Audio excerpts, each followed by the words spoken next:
I'm pleased to welcome Visar Ramajli, a successful entrepreneur and proud manufacturer from Kosovo, and Matthias Herr, a regional director for East and Southeast Europe at Helvetas.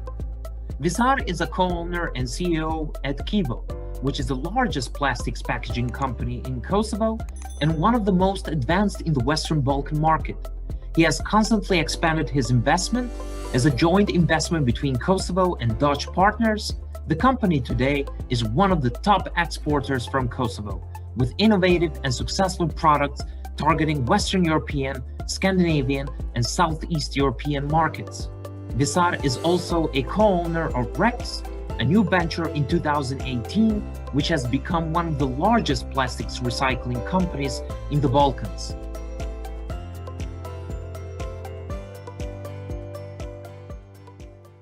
Visar, thank you for being here.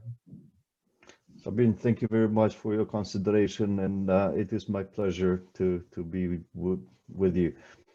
So, the private sector is an engine of economic development.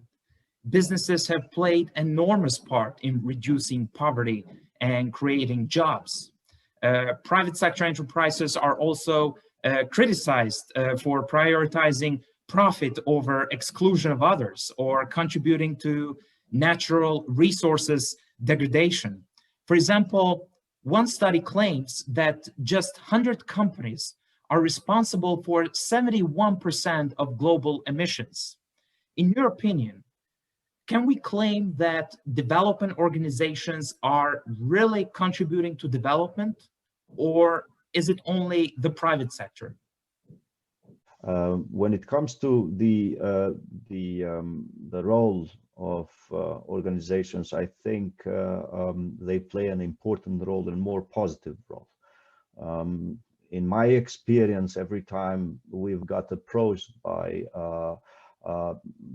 different NGOs and different organizations acting in our country, it was positive, and they even tend to bring some new perspective to doing business, and they also open up new perspectives to the management, but nevertheless also to the owners, in order to have a look on certain issues that might not be visible to entrepreneurs and to business owners in a certain way.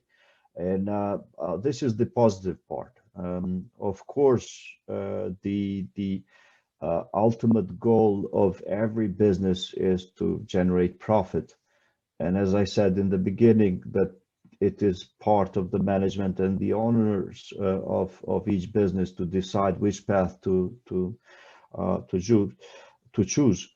In certain scenarios, you choose the shortest, and sometimes the shortest path to profit leads to different negative impacts, either to society or to the environment. And I think this is where we differentiate even between us in terms of doing business.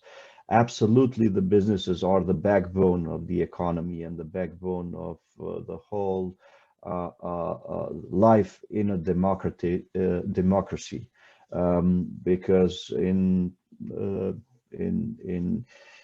other systems, as we used to know in the past, the government owned everything. So you cannot say that the economy, the entrepreneurs were the backbones. But nowadays we can truly say, although in certain cases, when it comes to employment, you know, there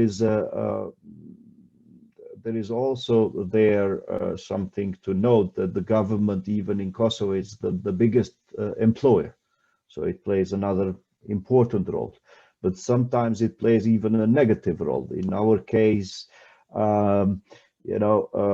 it happened that you see a disproportion between the market, what market is paying and what the governments are paying for the same role and same personnel. So then it creates a gap, and it creates a negative impact to overall the employment market if I would call it like that in the country. The question of if development organizations should collaborate with the private sector has rather been replaced by when and how. So the time has arrived, it seems. But we still need to answer the how question. For addressing rising inequalities and exclusion, as well as climate change, how can the private sector and development organizations work together in a better way? Where do you see the opportunities, or what are there obstacles? Can the two have shared objectives and values? Collaboration between the development organization and the enterprises when it comes to new changes, it is a must. And when I say it's a must, not only through a channeling the funds, let's say, or the aid programs towards the organization to meet certain criteria, it is positive, but also, as I said, eye-opening and technical assistance sometimes brings a new perspective to business owners and management that then change the path that they have chosen to run their business. When you are a business owner, every single change requires financing and requires, let's say, new investments. And I'm particularly focusing on, let's say, the environment part. If your company is going to use water and you are not going to install a water treatment system that will allow you to reuse the water, then you're impacting negatively the environment. So, but if you are to invest into a water treatment system, that's an additional cost to it. Sometimes, and in most cases, and especially in emerging markets, these costs are almost impossible to be bared by these newcomers, new businesses, but nevertheless also from the existing ones, because they are already struggling with the growth and the growth. It's important for them as number one priority, and everything that is secondary, it's secondary. So in these cases, if development organizations, the governments and so on want to work together in order to achieve certain goals for the benefit of society, then this is where, and these are certain cases where we can act upon jointly. Through a particular aid program, either facilitated financing products, this can be bared by the businesses, and they can choose the path not to degrade the environment, but rather than save the environment as much as possible and achieve their business goals at the same time. There are other cases as well when it comes to the cooperation between the businesses and development organization. Especially you mentioned the exclusion, and I will take the example of Kosovo. When you have a higher unemployment rate of the country, it is perceived to be around 35%, because we don't still have the exact goal. Of course, businesses are going to choose more men rather than women because of many reasons. One of the reasons being that men do not deliver babies, and in terms of our laws, women have to be at home during that period for about a period of 1 year to 2 years. So this creates a gap for businesses, and in their minds, every entrepreneur thinks that okay, I'd rather choose men and rather than woman, because at least I will not have let's say leaves from the jobs, and many choose that path, um, and you cannot and since the market still has a big offering, so many people are in the market in order to serve different companies, then entrepreneurs are willing and have the options to choose. So this is the bad thing, and absolutely, I think development organization help a lot in order to bridge this gap between the gender equality in terms of the offering. Sometimes through aid programs, sometimes through let's say assisting the companies to find the right people for the right job, and by this they influence the gender balance. But I think if it's always left that the decision to be made by businesses, then they choose what is best in terms of calculated best. But so, and the calculated best, it doesn't combine the social aspects in most of the cases. And this is a huge problem, I believe. And but when you open their eyes and see a wider picture, and they see the broader picture, and so they look at the society, and they look the overall impacts into their surrounding, and not only the house which they call business, then the picture changes. And I think there are already certain entrepreneurs which are working on that direction to see the bigger pictures. Not only the meeting, global criteria, GSD, and a lot of other criteria, but also looking the best practices that have best impact to the society, and nevertheless ensure sufficient return for the business to exist and develop further. Matthias has worked in international development cooperation since 2005. In his current function, Matthias is managing a regional team and portfolio of projects, while playing a lead role in advancing systems thinking within the organization.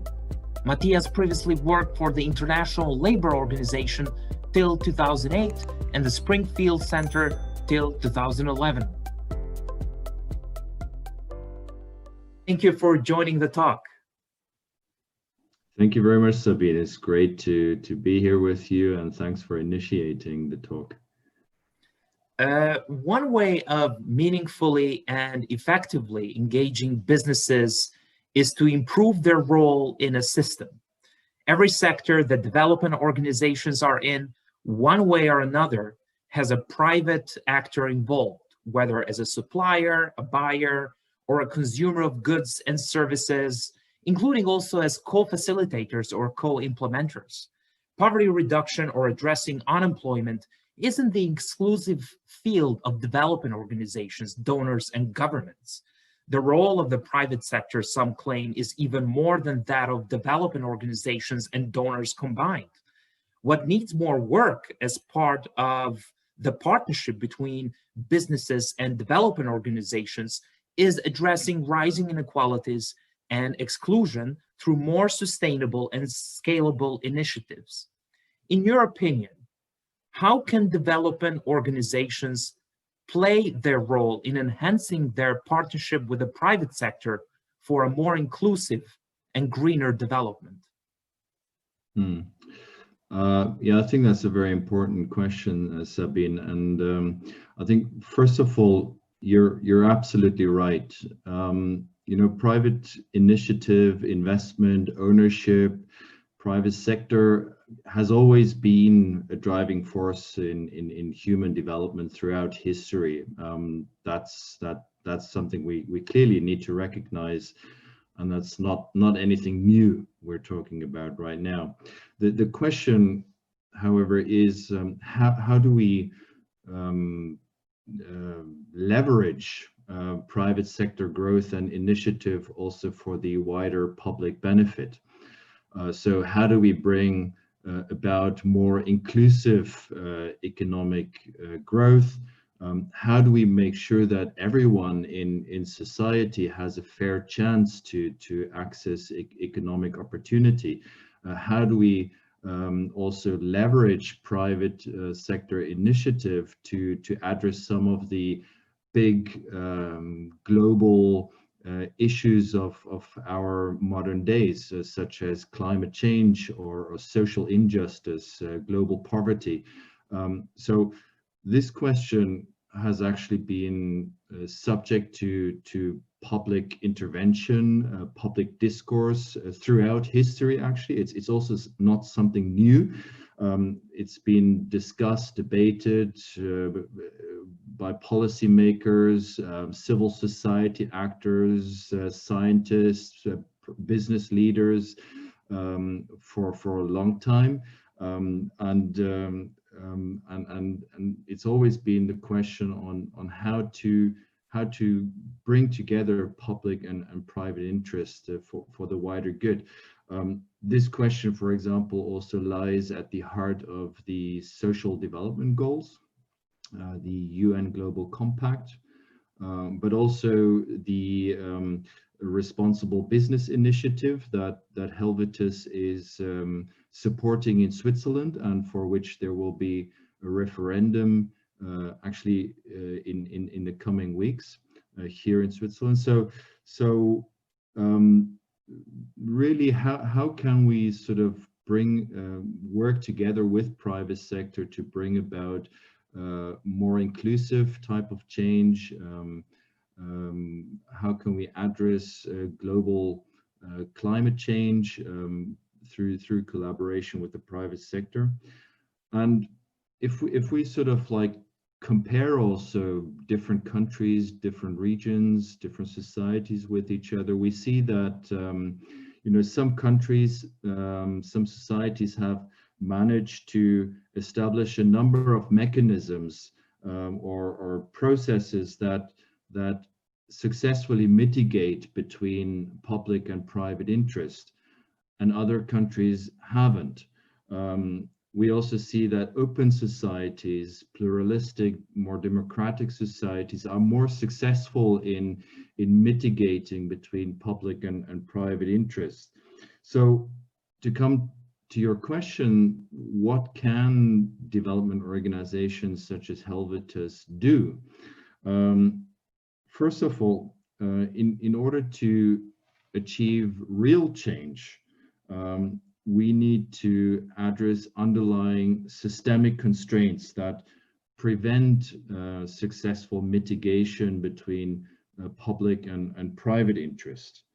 And that requires a lot of research and analysis. It requires dialogue with stakeholders, both on public and private side, with formal, informal stakeholders, with civil society, to understand the causes for underperformance. And each context is different. There's no standard solution that we can recommend to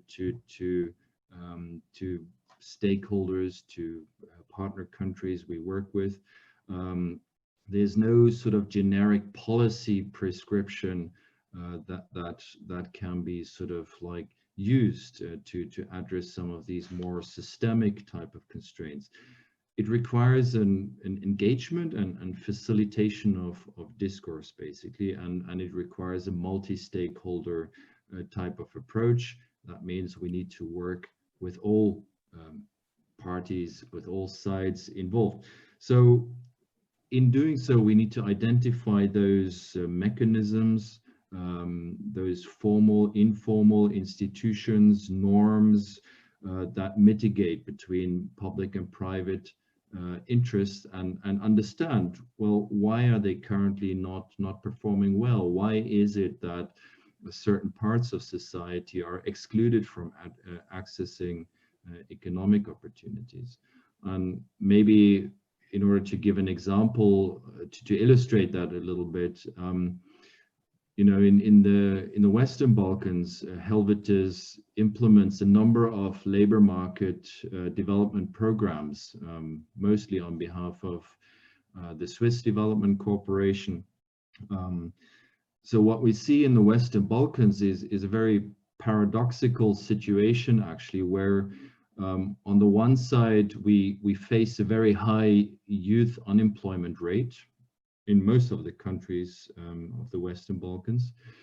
And on the other side, we hear businesses in different sectors, actually, whether it's ICT, tourism, agriculture, food industry, we hear businesses actually complaining about the fact that they do not find the right skilled workforce that they need to grow their businesses.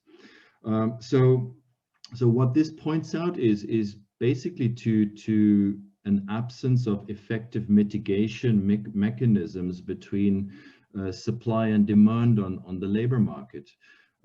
For example, if you look at the role that media plays in the Western Balkans in terms of informing people about economic opportunities, about requirements of businesses in the labor market, the type of skills that they're looking for, or if you look at the absence of proper functioning career guidance in secondary school or information services that would allow young people to make the right career choices.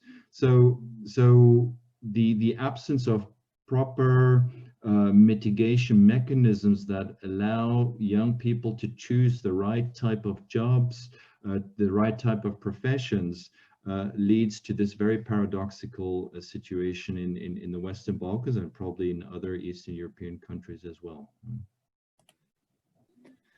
So, as you said, development is a multi-stakeholder initiative. In other words, it's becoming apparent that working in partnerships matters a lot.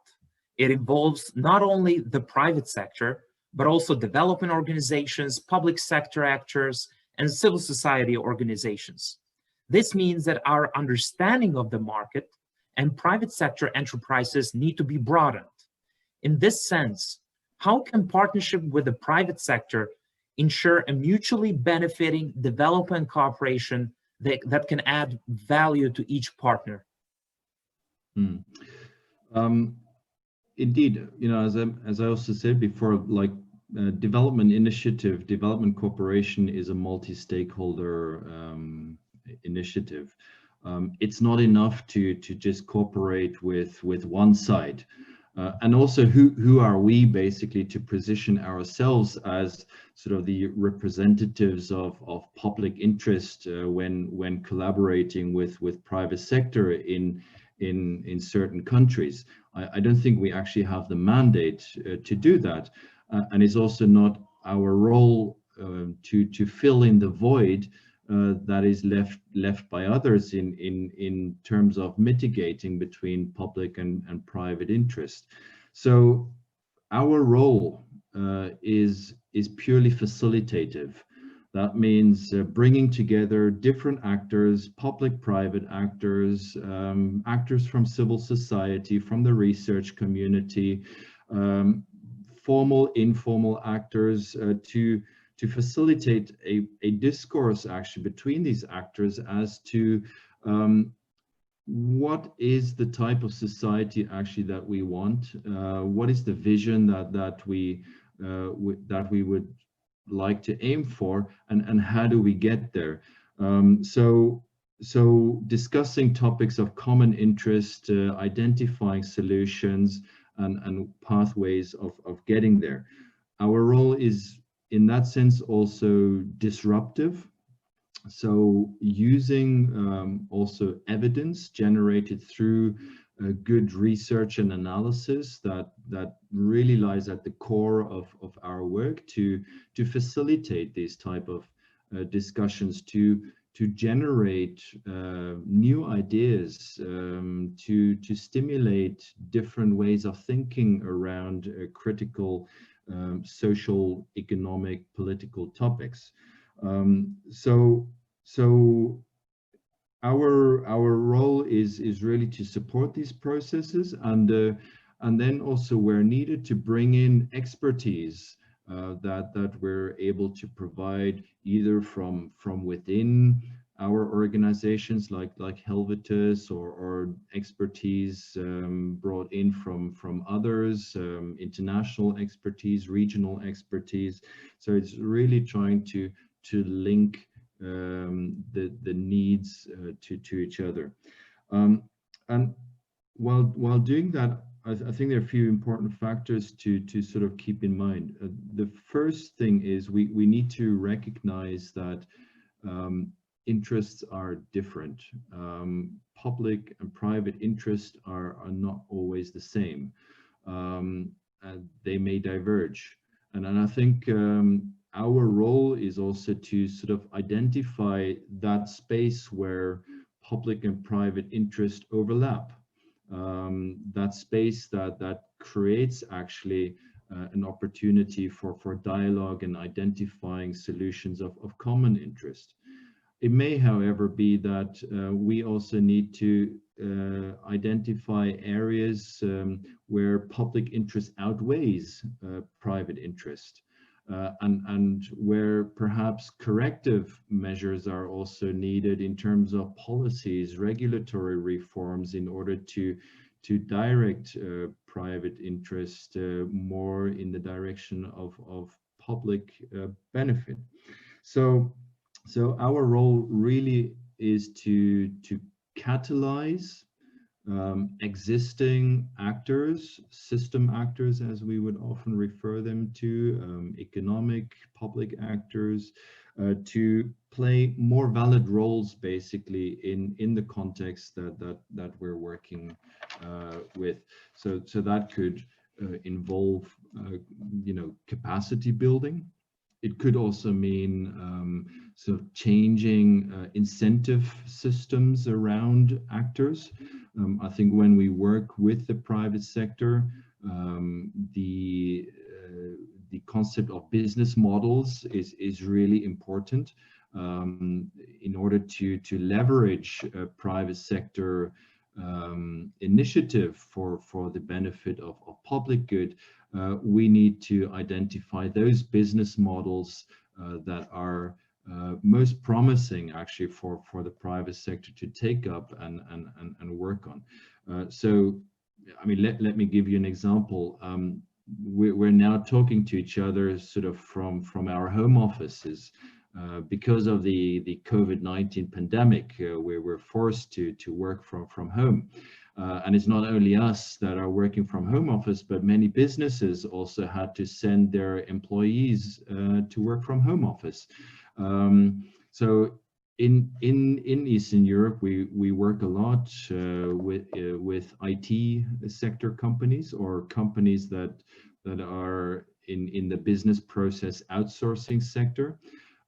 And they have sent most of their employees home in order to not risk further infections. So this actually provides an opportunity, first of all, for women to enter this sector. Women in the societies we work in Western Balkans, in Eastern Europe, mostly need to also somehow balance sort of the requirement of family care versus also pursuing their own career ambitions. And working from home office actually is an opportunity for young women to participate more in the labor market. Or it's an opportunity also for people living in rural areas, young people living in rural areas, to participate in the labor market. So we have a program, for example, in Bosnia, that actually works with IT companies and companies in the BPO sector to change their business operations actually towards including more home office and thereby also scaling up their operations to include people in rural areas as well as young women that need to also balance their work with the family obligations they have. So when we work with private sector, really sort of the important aspect is there to identify those areas where public and private interest overlaps, where we can develop feasible business models that allow private sector to actually engage also with regard to also achieving a positive impact in society.